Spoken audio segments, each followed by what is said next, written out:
you can prep a few different recipes on Sunday, freeze a few portions, and alternate them throughout the week. So every 3 days, you're eating something different.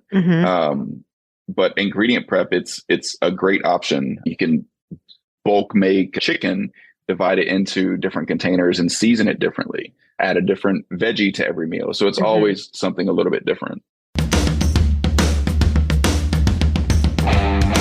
Welcome to Cut the Crap with Beth and Matt, the world's #1 no bullshit health and fitness podcast.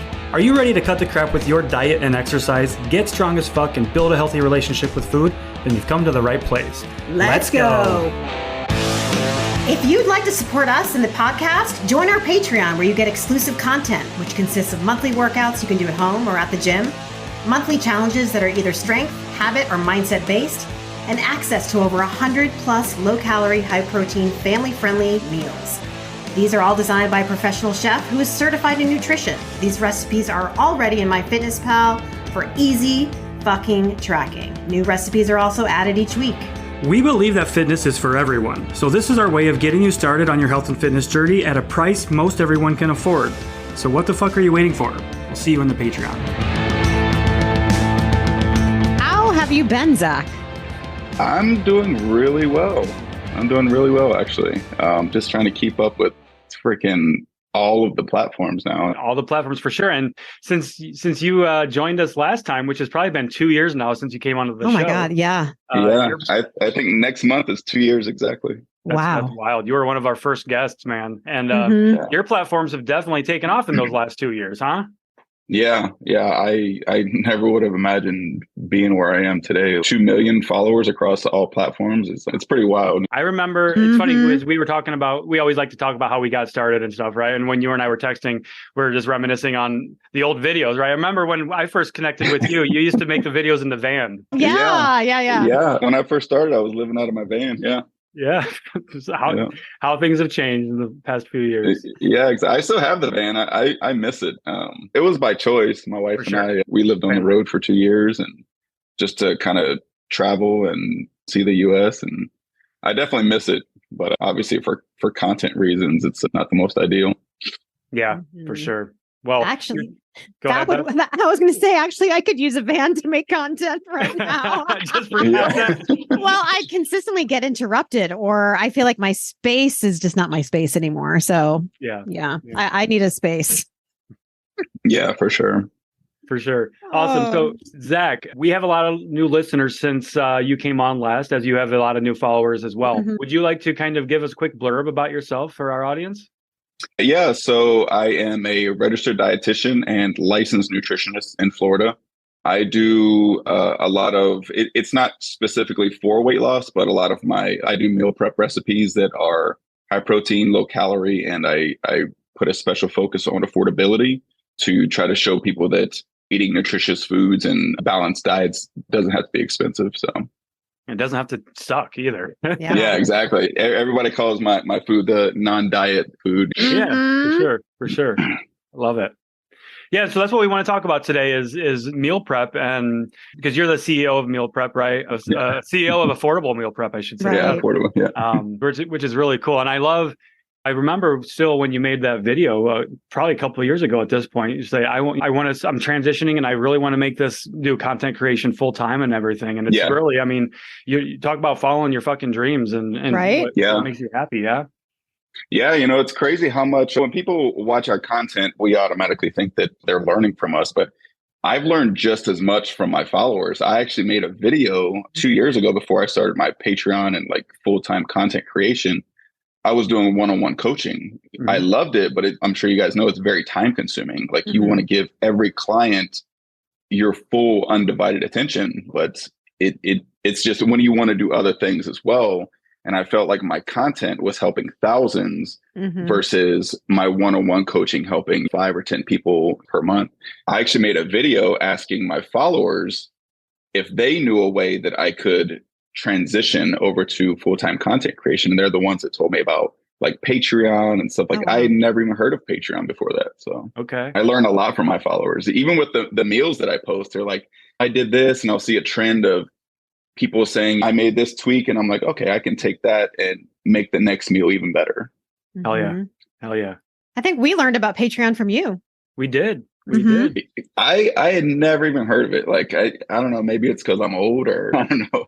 Well, I don't even know. How long has it been around? I think it's fairly new. Yeah, I think it's a relatively young company, but now more and more like it are starting to pop up. I know there's one called they're the OGs now, I think. Yeah.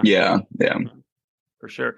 Yeah, because I remember when you started your Patreon, we're like, wow, this is really fucking cool. Like how many people he's able to help with your meal preps that you do on there. And then of course we reached out to you and just to pick your brain about it. And then next thing you know, we did our own version of Patreon for our podcast, and the rest is history. So really cool.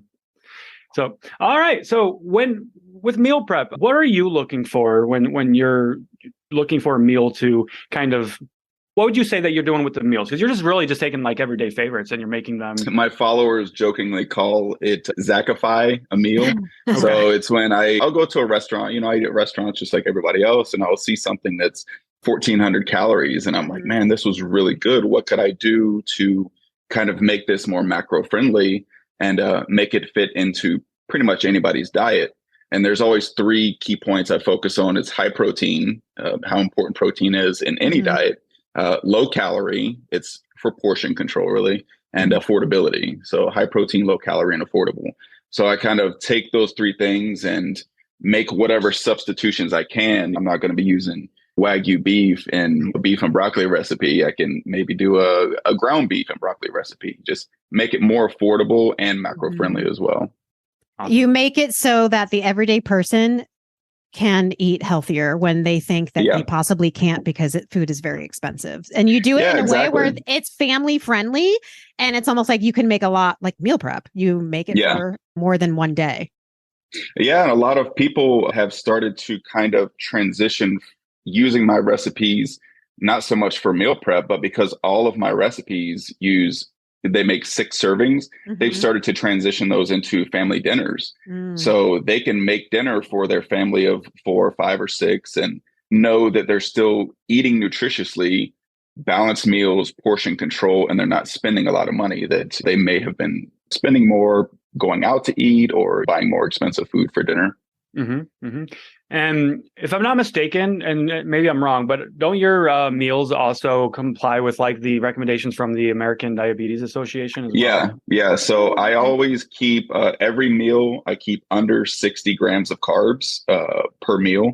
So that's the guideline for, obviously everybody with diabetes is going to be different. There are individuals that shoot for 30 grams of carbs per meal, but for the most part, most individuals with diabetes, as long as it's a balanced meal with a good portion of fat, protein, and carbs, 45 to 60 grams of carbs per meal is a good range that's not going to blow their blood glucose, out of control. So I always stick with that as well. There's little key points that I've kind of picked up, and I call it painting myself into a corner. So I'm kind of limited on what I can do with these meals sometimes, because sometimes I'll make a meal that, it's got the right amount of carbs, it's got the right amount of calories, it's got the right amount of protein, but that's way too much money for one meal. Like go back to the drawing board. What can I do to make it, more affordable? But I make it work as best as I can. So With so the affordability aspect, then is there like a price per meal or serving that you're trying to shoot for? Or I usually try to keep the meals under $20 for all 6 servings. So it comes in a little bit lower. I would say the average anywhere between like $1.80 to $2.50 per serving. That's impressive. So anything over $3 per serving, and I'm like, But if you think about it, like a lot of people, they have no problem going to a restaurant and ordering a $15 meal. Yeah. And you're looking at getting 6 servings for that same price versus one meal for that amount. Absolutely.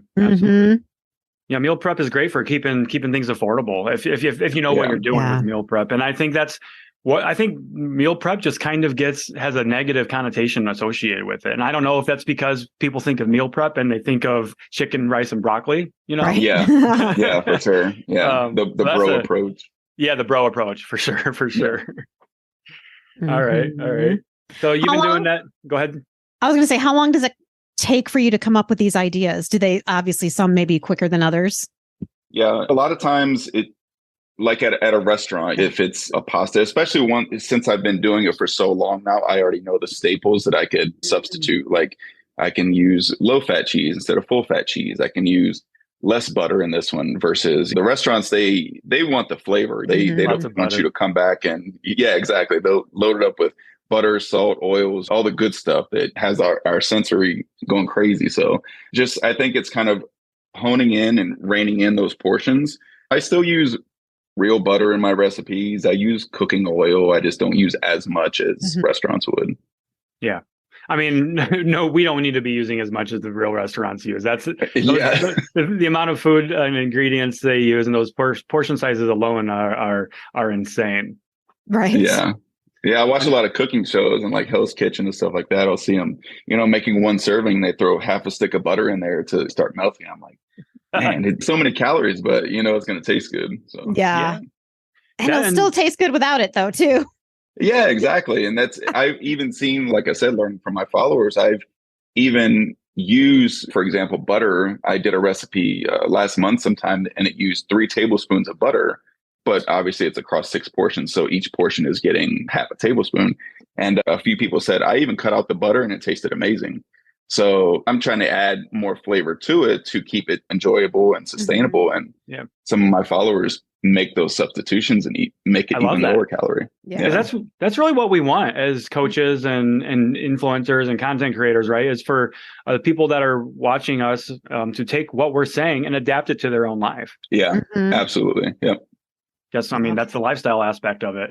And it doesn't feel like you're eating diet foods and you're dieting and things like that. Yeah. And as a coach or mentor or teacher or anything, like you want to feel like your followers, your clients, your patients are actually learning something from you. You're not just talking at them every single day, because no client should need their coach for the rest of their life. Right. Like I feel like any coach that is in the business for the right reason, they should look forward to the day that you feel like you don't need to pay me anymore. Like, you know what? I've got this. I've learned so much from you. I can do this on my own. And you see them actually succeed on their own because they took those tools that you gave them and they made it their own. Yeah. It's like you want to teach them how to fish. You don't want to just give them the fish, exactly. We've been talking about that a lot recently. We have, haven't we? Yeah, definitely. So it's good to hear somebody such as yourself echo that same sentiment for sure. Yeah, for sure. Do you kind of prioritize, like, I know you probably don't need to prioritize fiber when you're building out those meals because of just the nature of the ingredients that you're already using, right? Yeah, so I told my followers that 2023 was going to be more quote unquote fiber focused, just because I do tell people I'm not a huge fan of full on macro tracking because I think it could be really daunting for a lot of people. So I tell them to focus on calories and protein. Carbs and fat, they'll usually work themselves out with a special focus on fiber. Fiber has a lot of health benefits. It's going to keep you full. It's going to keep you regular. So I've started to, with my macro breakdown, add the fiber count in my breakdown. But a lot of times the main focus with my meal preps is sustainability and being enjoyable. And a lot of times when you're adding a bunch of veggies and fiber to a meal, it does make it less enjoyable. So I always stress, if I have a recipe that doesn't have a lot of veggies or fiber in it, find a vegetable that you absolutely love, make it the way you want that makes it taste good. If that means adding a little bit of butter, a little bit of cheese, whatever, serve that on the side so you always have that additional fiber content and extra nutrients. Yeah. I love that you say that, because with vegetables in particular, that's what's one thing I always tell people is, like, I don't care how you're eating your vegetables. Right. Please, if you need to deep fry them, literally, don't do that all the time. Maybe figure out a better way to eat them. Let's start there. Yeah. I mean, air fried, like broccoli, Brussels sprouts, they're amazing. A little bit of cheese, they're awesome. Yeah, absolutely. When I was a kid, cheese peas and cheese broccoli, that was literally like the only vegetables I would eat. So my mom loaded them up with Velveeta cheese, and so there we go. Yeah, now that cottage cheese is king of protein, you can make a good cheese sauce out of cottage cheese and pour that over any veggie you want. Cheese sauce out of cottage cheese. I'm all about the cottage cheese trend. Yeah, it's like taking off. It's crazy. Yeah, I've learned a lot from it, to be honest. Yeah, you can use that shit with anything. It's like Frank's Red Hot. Yeah, people are making like queso dip out of it. It tastes amazing. Yeah. Yeah. The craziest I've gotten with cottage cheese, I think, would be with using it with my scrambled eggs. I haven't experimented too much more with cottage cheese, but yeah, that's actually, a game changer. I love that. Yeah. Yeah. Yeah. I learned that from a nutritional Sarah. Yeah. Yeah. yeah. Nutritional Sarah. Yep. Absolutely. Cool. All right. I know that you got into the Patreon as a way to be helping more people, but you were already doing meal prep videos before that, right? Which kind of transitioned into that. Yeah. So I started my TikTok just doing a lot of like health and nutrition tips. Then it kind of evolved to, wow, this place is a dumpster fire. I need to start correcting some of this misinformation, to doing debunking videos. And I just happened to post, I've always been really big on meal prep just in general. So I decided, hey, I'm going to post a video of one of the meal preps I make, and it blew up. And I was like, wow, like this is apparently really helpful. It's something people want to see. And eventually it has kind of evolved into doing almost strictly recipe stuff with the occasional debunking video and stuff like that. So yeah, on TikTok, I would say most of my content is now recipes and meal prep stuff. Mm-hmm. Oh yeah. I love it. Can't go wrong with food on TikTok. Literally, like anything that has to do with food, people are on it. Yeah. And like, I know a lot of people use Pinterest for like, Pinterest is full of amazing like recipes. I follow you on Pinterest, actually. Oh, do you? Yeah. Because I tried to get started on there, but I didn't get any traction. I was like, I gave up on it. So yeah, it's so hard, but I just kind of post the things over there whenever I think about it. But yeah, Pinterest is awesome. I actually get a lot of recipe ideas from Pinterest. My wife, she's really big on Pinterest. She's a big pinner. So she'll post something up like, oh, this looks great. We should try to make it into a meal prep. I think I can do that. So nice. That's a good point then. So for anybody listening, like if they're wanting to experiment with meal prep and get better at meal prep, and how would you recommend if they see a meal, like and they want to try to mimic that themselves, where would you recommend they start? Oh, that's a good question, Matt. I guess it just really depends on what the meal is. Okay. So like I said, a lot of times with portions, especially in the US, it's really just the portion size. It's not so much the ingredients that goes in, it's the portion size. We eat really big portions. If you ever travel outside the country, the portions that you get at restaurants is, I would say, half of what we get in the US. And takeout food is not really as popular as it is in the US, because typically they finish their food because it's a smaller portion. So I would say the portion would be the biggest factor. So if you see a meal, then it looks like it makes a huge portion, you can maybe cut. A lot of recipe websites nowadays, they have a little option where you can click a button and it will like half the amount of ingredients, double the amount of ingredients, triple, just depending on how big of a portion you want to make. Wow. But, a lot of people shy away from like low fat versions because a lot of misinformation on social media. Yeah, exactly. So don't be afraid to use lower fat. Fat is important. Obviously, I'm not saying just cut out all fat from your diet, but swapping out to lower fat options or reduced fat options is a great way to reduce the overall calories in a meal, using lean beef, lean turkey, leaner options of protein versus the higher fat versions. It's going to be a little more expensive, but you got to kind of balance, find that balance that works for you, not just for your diet, but also your budget. Yeah. And from a calorie perspective, I mean, it makes sense because fat is very calorically dense, right? So it makes sense. That's why we kind of sacrifice some of those calories. But I actually do want to ask you about fat too. What we know, like fat has a bad name for it. There was a lot of bad research back in the day, or bad theories back in the day about fat and what it was doing to us. But why is fat, healthy fats, why is that important for us in our health? Every macro is going to offer some sort of health benefit, even carbs. Technically, could you get away with eating low carb? Yeah, it's probably not optimal for our energy levels. A lot of people don't realize that carbohydrates are a protein sparing macronutrient. So when your body is feeding off of carbs, it's not going to be tapping into your muscle and tapping into your protein reserves and stuff like that. So fat, it offers a lot of health benefits, hormonal balance, especially with females. As a female, you never want to, male or female, but especially females, you never want to just go full low fat or no fat in your diet. It's very important for hormonal balance. Definitely. And that's one thing we see so often too, is because probably 90% of our listeners are women, and many of them have been struggling with the diet culture and chronically dieting. And I'm sure they did the low fat stuff in the past. And especially with them just going on like the 1,200 calorie diets or 1,000 calorie diets, like you can't even get all of your macros in when you're going that low anyway. Right. Yeah.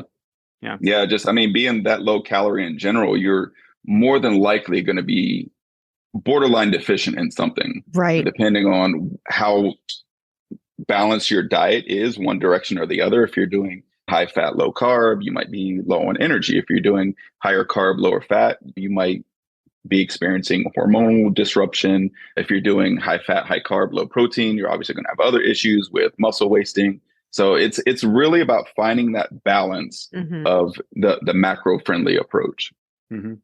Definitely. Macro friendly in a way of it, like if it fits your macros in however it works for that individual person, right? So yeah, exactly. Of course, macros are definitely important, but the micros are very important too, which is why on those lower calorie diets, a lot of the micronutrients do get neglected then. Yeah, I mean, there's a reason that these wellness clinics and weight loss clinics, so I think that like a B12 shot, for example, people think B12 energy, if I take some B12, I'm going to have energy. Typically, that B12 is not going to help you unless you're actually deficient in B12. So it's not some, magic pill, magic shot. These weight loss clinics are literally giving you these nutrients because they know you're going to be deficient because you're on such a low calorie diet. These places are putting people on 800 calorie diets. There's no way you're going to be hitting your micros on that sort of calorie intake. There's no way. So they kind of offset that with these injections and supplements that also come, conveniently for them at a cost for you. Exactly. So. I was going to say, it's insane. They're literally the ones causing the damage to the people and then coming in with the fucking pill to help them. It's insane. Yeah. It's like the salesman approach of create a problem, sell the solution. They take it to the next level, and they don't just create a problem. They cause the problem. Right. They are directly causing the problem, and they conveniently sell you the solution. So yeah. And then those weight loss clinics, I mean, they're everywhere. They're everywhere, especially now with all the weight loss drugs out there. It seems like everybody's offering them. They're popping up like crazy. It's like same day Ozempic or whatever they're touting. It's like how is that even legal? I don't even understand how this stuff is happening. But and unfortunately, I'm not saying it's all chiropractors, and I'm not saying all chiropractors are bad, but it is a lot of chiropractors just stepping way outside their scope and opening these wellness clinics. And it's like they're unchecked because they have found this loophole to where they can operate, because they are doctors, they can operate with impunity. And it's pretty scary. I have had actually a few clients that went to a chiropractor, or actually a derma, I can't remember the name. Derma, help me, I'm 50. Yes, thank you. My God. Oh, wow. When you're 50. So dermatologist, and the dermatologist will offer, like they're going in there for something else, will offer weight loss injections to them. And so what does that have to do with anything that they came in for? Exactly. And they're like, they offered me this. What do I do? And then because they're with us and they're coming to us to heal their relationship with food and lose fat, that they're tempted to do it. And it's becoming a real problem. Yeah. I really have a client that went to one of those clinics that just signed up with us last month. She was doing 650 calories a day from one of these clinics. That was also giving her, of course, she was getting Manjaro, I believe, as well, which of course that's going to make her just not want to eat as it is. Yeah. She's coming to us with all these problems, feeling like shit and nothing's working right. It's like, well, you're literally withering away. But at the same time, she's not withering away because then she's binging as a result of it. So it's like, God damn. Yeah. All right. Well, let's get back to meal prep. So meal prep, how can people make this as simple as possible at home with meal prep?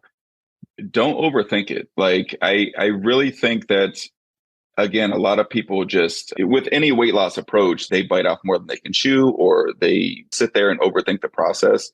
Focusing on a lean protein, some sort of carbs, and some sort of fat in every meal. And I really think that the education portion is important. Really learning what these macros are, being able to look down at your plate and say, okay, that's my protein, that's my carb, that's my fat. Education is very important. So just not overthinking it.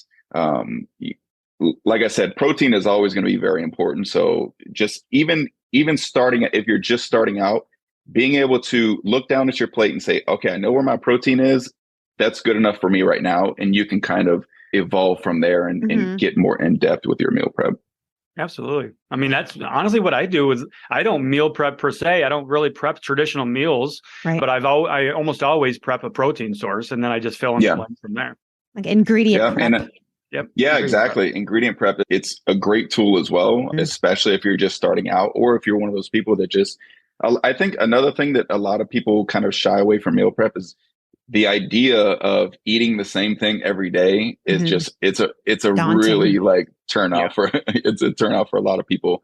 But I always tell people with my recipes, you can, if you have the time, you can prep a few different recipes on Sunday, freeze a few portions and alternate them throughout the week. So every 3 days you're eating something different.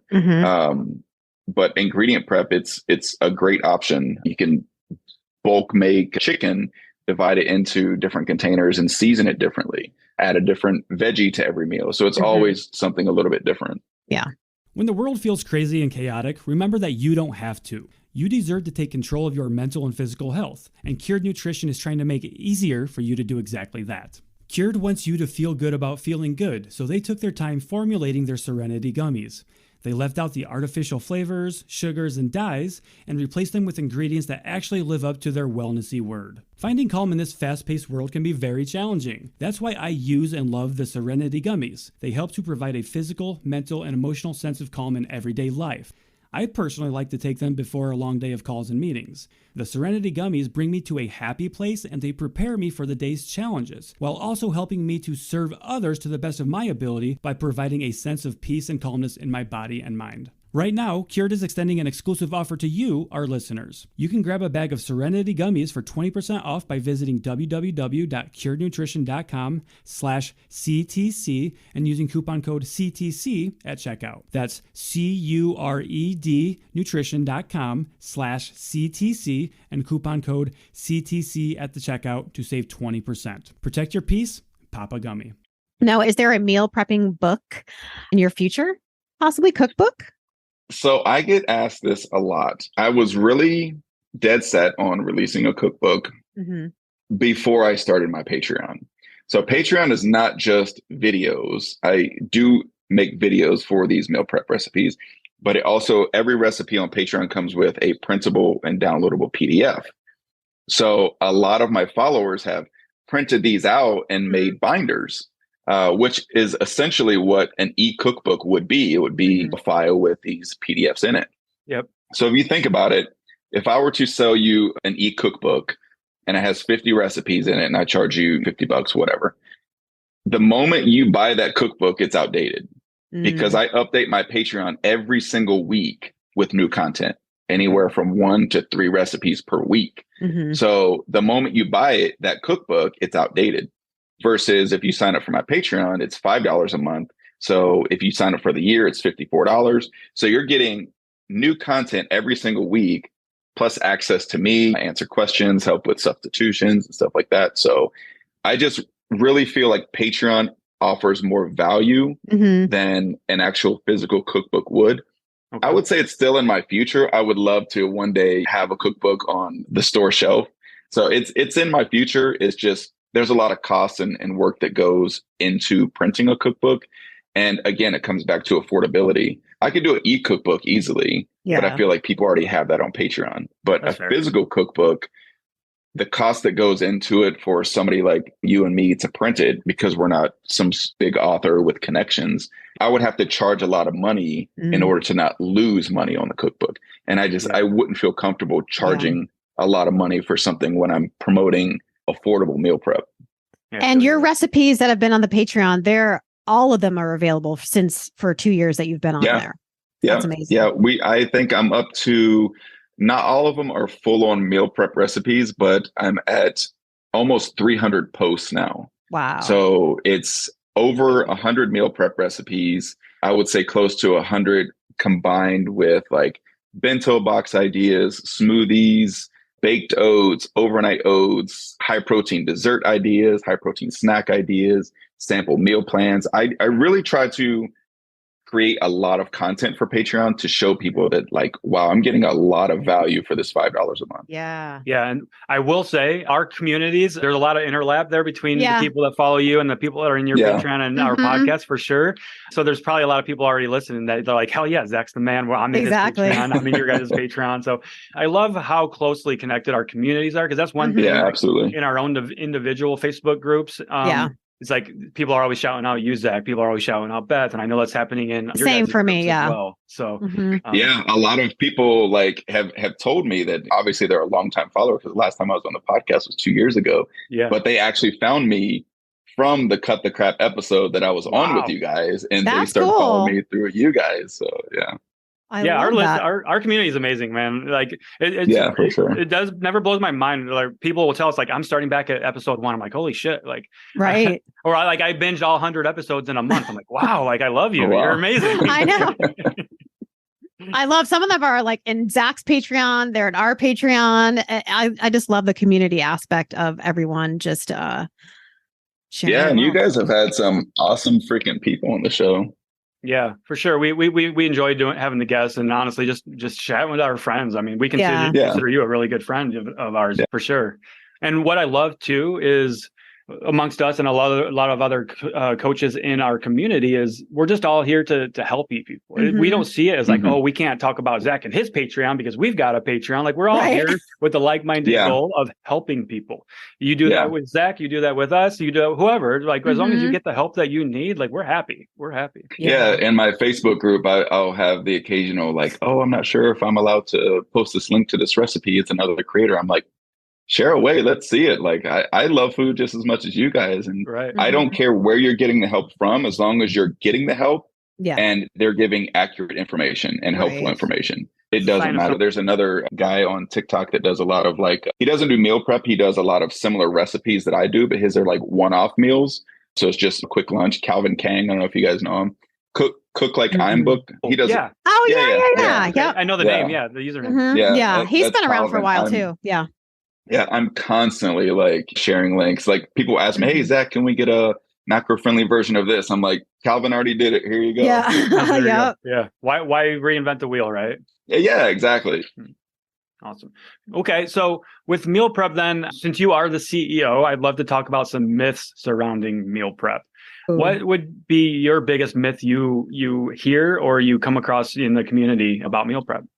That it has to be boring. You touched on it earlier. I think a lot of people just don't like, when they hear meal prep, they think gym bros, bodybuilders, chicken, rice, and broccoli, no seasoning, just bland, boring food. And if you think about it, everybody in their life has had some amazing dinner to where they just couldn't eat anymore. They want to, but they can't eat anymore. They put it in a Tupperware container, they put it in the fridge, and they say, man, I can't wait to destroy those leftovers tomorrow.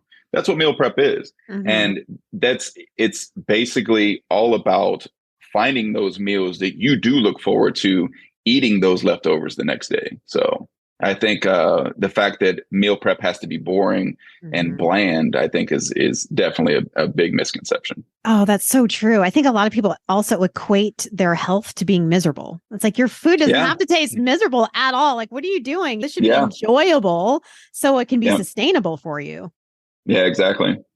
And one of my favorite memes that just came to mind is like, I meal prepped this week, and then it's 5 individual containers with a slice of pizza on each one. You know? I mean, hey, that is meal prep. Yes, absolutely. Yeah, it's portion control too. You know, add some veggies on the side, you're good to go. Right, a little side salad, boom. I saw one that was Tupperware containers with like a $10 bill in each one to go to get fast food. That's an expensive meal prep, right? That's an expensive meal prep for sure. And that's really what meal prep is great for, is cost savings and time savings too. It's giving us our time back, and it's giving us our money back. Going to the McDonald's and going to their drive-through 1 or 2 times a day, that's a lot of money. And not only that, but people don't realize a lot of times they go to McDonald's like, I don't have time to cook food at home, but they're sitting in the McDonald's drive-through for 15, 20 minutes. Right. In that time, they could have made a meal themselves. Or if you add up all that time throughout the week that they've wasted waiting for their food, driving to the place to get the food, all of that time, meal prep doesn't have to be elaborate either. I really try to focus on quick and convenient meals, not spending 6 hours in the kitchen making one meal.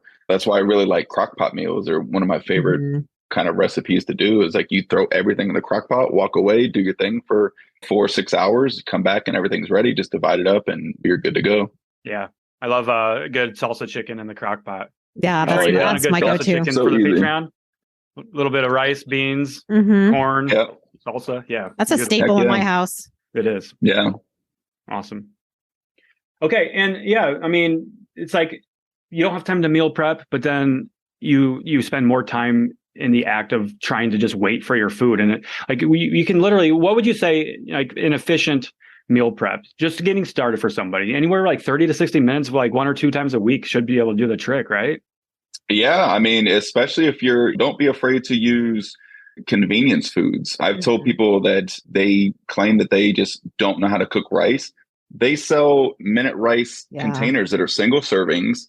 Pop it in the microwave for 60 seconds and it's good to go. Meal prep doesn't have to be like this elaborate, like Michelin star process. You can use prepackaged chicken. You can use canned chicken if you like the taste. You can use minute rice. You can use even the frozen food section. There's a chicken tender that's out now. I think they sell it at Sam's called Just Bear. That stuff I heard is really good. Yeah, they're really good. And it's like 170 calories for like 3 tenders. Yeah. That's your protein right there. Just add some veggies, a little bit of carbs, starchy carbs, potatoes, a little bit of fat, and you got yourself a meal. Yeah, I'm a sucker for convenience foods. That's what I eat most of the time. Steamable veggies, steamable rice, minute rice, all those things. Like we're busy people. We don't need to be cooking these extravagant meals. If I want an extravagant meal, I'll go out to a restaurant and spend the money to do that. Yeah, exactly. And I think a lot of the misinformation on social media just kind of misleads these people and just kind of creates this fear surrounding, there's people that won't use frozen veggies. There's people that refuse to use canned veggies because of the sodium content or whatever it is that these fear-mongering creators peddle these days. But there's nothing wrong with canned veggies. There's nothing wrong with frozen veggies. There's nothing wrong with fresh veggies. It just depends on what fits your budget, your schedule, and your preference. Yeah. Sodium. So in terms of sodium, is that something you're mindful of with your meal prep? Because there's a lot of mixed information out there about sodium, whether or not they should be monitoring that, if it's bad for them, right? So I'm kind of one of those people that's like, unless you have a medical reason, I wouldn't stress about it. Because again, it's one of those little nuances that a lot of people will hyperfixate on to the point where it's like paralysis by analysis. They won't get started because they're so worried about this or this or this, when if they just focus on the big rocks, as I call them, instead of the little rocks, everything will fall into place. Yeah, exactly. I do use a lot of, again, going back to convenience foods, I use ranch packet seasonings. I use packet gravy, which is obviously going to be higher in sodium. But again, I always tell my followers that if you do have a medical reason or a dietary need to limit your sodium or lower your sodium, here are some things you can do to kind of work on that aspect of the meal. Use less of the seasoning or use this because it has lower sodium or no sodium. So adaptability. Yeah. Yeah, exactly. Take what you want and leave the rest. Oh, we love that saying here. Those people that are like, but Zach, this has this, and this in it, and I can't eat it. Exactly. I don't like that. It's like, well, not everyone's going to like everything, and that's just normal. Yeah. And the worst comment section is when I post a recipe using Velveeta cheese. My goodness. Oh, are they all about people go nuts? That's processed. That's not real. That's apple plastic. You just sliced up. Yeah, they'll be like, what is the common? They say that's one chemical away from plastic. I think it's like what? Yeah, that's right. We've all heard that one. And something about the sodium content with our meals too is if we're eating nothing but hyper processed foods, ultra processed foods, and eating out, you're going to have higher sodium diet. But if you can literally just make one meal at home that you are eating out, like you're already going to be consuming a lot less sodium if that's something you're concerned about. Yeah. And, I've, again, when you post on social media, you kind of open yourself to a lot of comments and commentary. And I've done grocery store videos where I show a product and I say, this is a good product, whatever. As soon as you turn it over there, they see that sodium content. It's really about your total overall intake, yes, if I'm eating this 5 times a day, every day for the rest of my life, that's going to be a lot of sodium. But if you think about it as just one snack as part of your day every once in a while, like a lot of people just really focus on one meal, one snack instead of your overall dietary pattern. And that's really what it's about. If you know you're going to have like a super high sodium meal, just maybe lower the sodium in your other meals. But again, like a lot of people they forget that sodium it's a vital nutrient. You need sodium. It gets this bad rap and this evil label, but it's important for overall health and life. Mm-hmm. I honestly think it gets a bad rap just because sodium does make you hold on to some water weight. And we're so hyper fixated on the scale that carbohydrates and sodium gets a bad rap because of that. Yeah, for sure.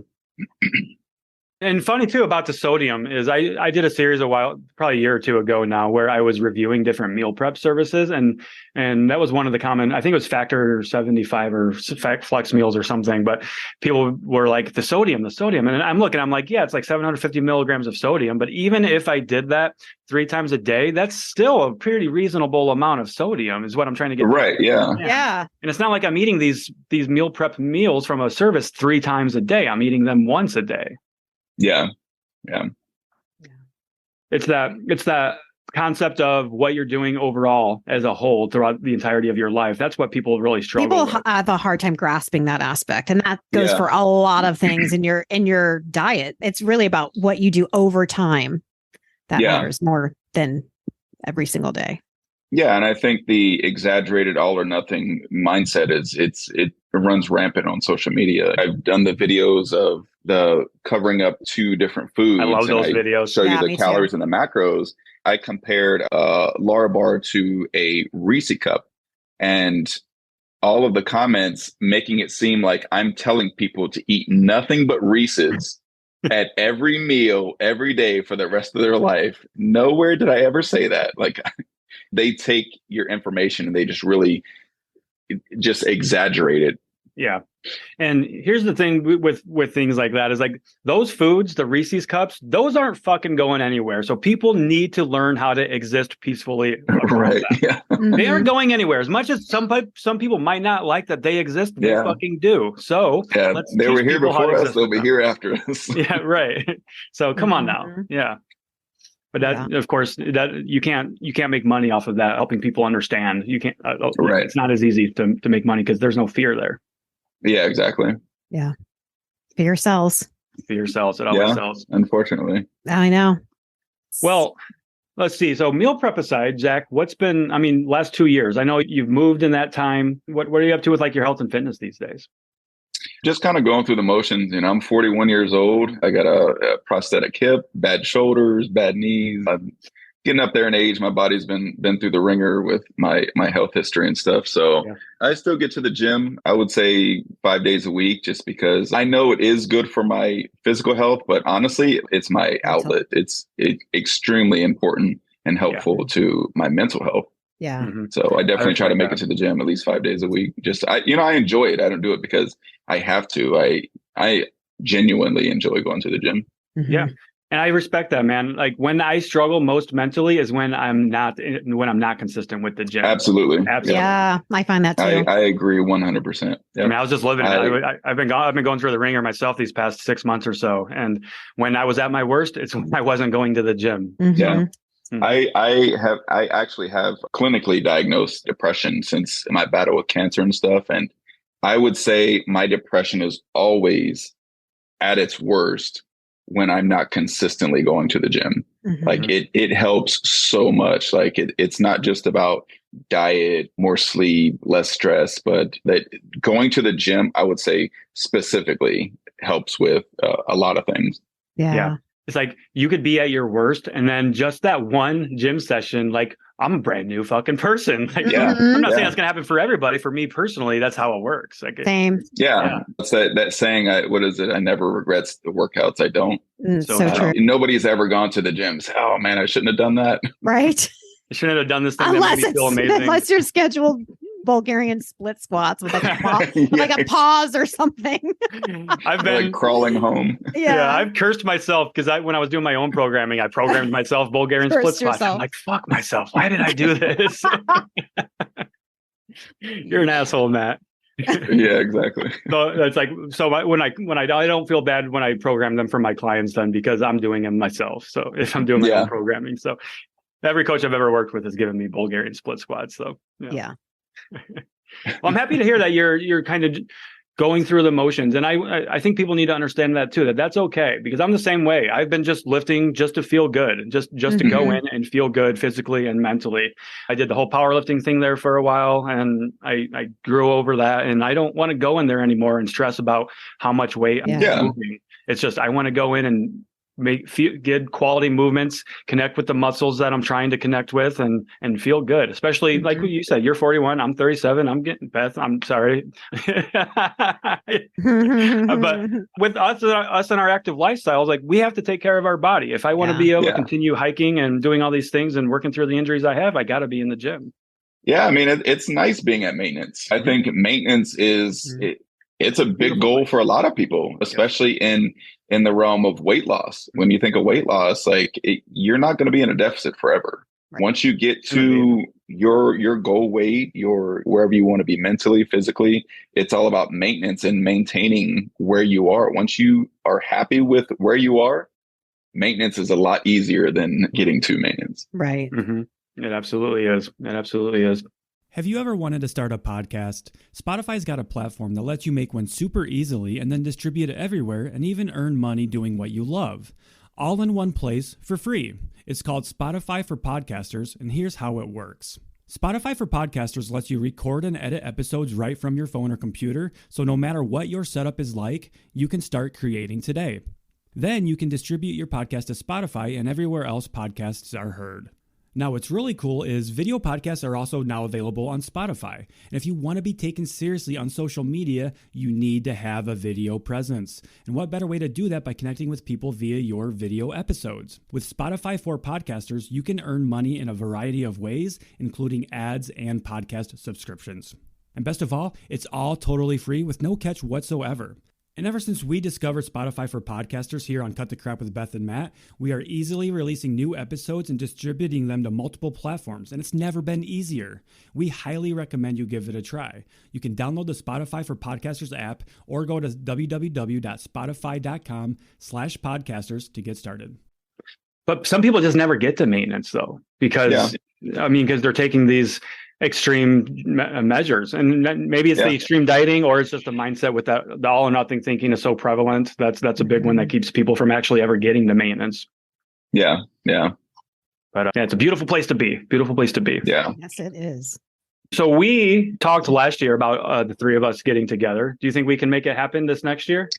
Yeah, man, I would love to. We talked about it before. I think it would be so cool to not only us meet up, but announce it to our followers, sort of a meet and greet, some sort of like, all right. Well, this is recorded. 5K walk or something like that. So you just put it out there, brother. Ideas, I did a 5K for eating disorder awareness a while back. It was organized at Walking Around Raymond James Stadium. It's the Tampa Bay Buccaneers Stadium here in Florida.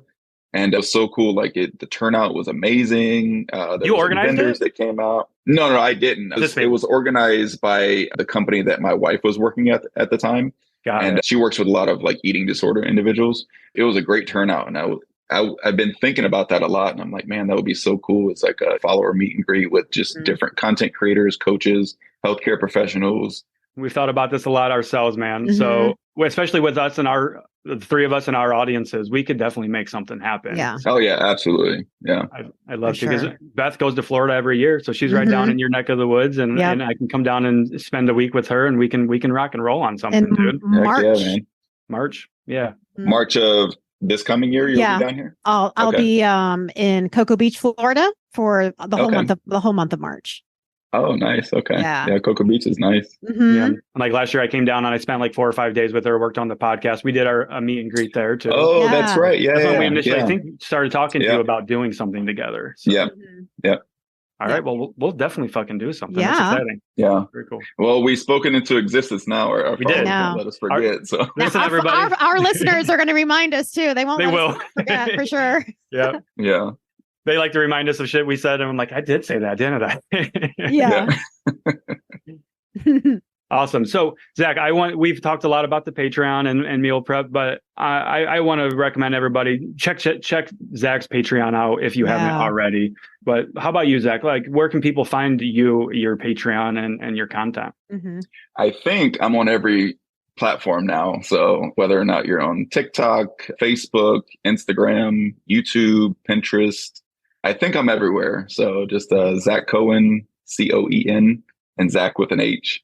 Yeah, you should be able to find me. I try to be as diverse as possible because I know not everybody does TikTok, not everybody does Instagram. Mm-hmm. And I have an amazing Facebook group. Thanks to you, Matt. I reached out to you. I think it was around this time last year, I think it was, because I knew you ran a pretty good Facebook group. And our Facebook group, it's coming up on 50,000 members now. Holy shit. Nice. Yeah, it's full of the most amazing freaking community, man. Like, love it. They're so awesome. Yeah, I know when we were first started talking and then you started building your Facebook platform, I was like, man, like literally from the first video you posted, you started just taking off. People were ready on Facebook for you. Yeah. Facebook is it's like the Wild West. Like it started off really fast as far as my personal page. It started off really fast and then it's obviously slowed down some. But my Facebook group, it's my baby, man. I love my community there. What's the name of the Facebook group? Safe Space Nutrition. Safe Space Nutrition. We'll tag that in the show notes for sure, dude. Appreciate it. Awesome. Well, man, we appreciate you coming on today. Yeah, We'll definitely be meeting in person here sooner rather than later, it sounds like. Yeah, definitely. I appreciate you guys having me back. It's one of my favorite podcasts. So appreciate that, man, for sure. Thank you. Hope you enjoyed this episode, so why not share with a friend who needs to hear it? Send us a DM on Instagram or email us at cutthecrappod@gmail.com and join our Patreon at patreon.com/cutthecrappodcast. As always, we appreciate you and thanks for being here.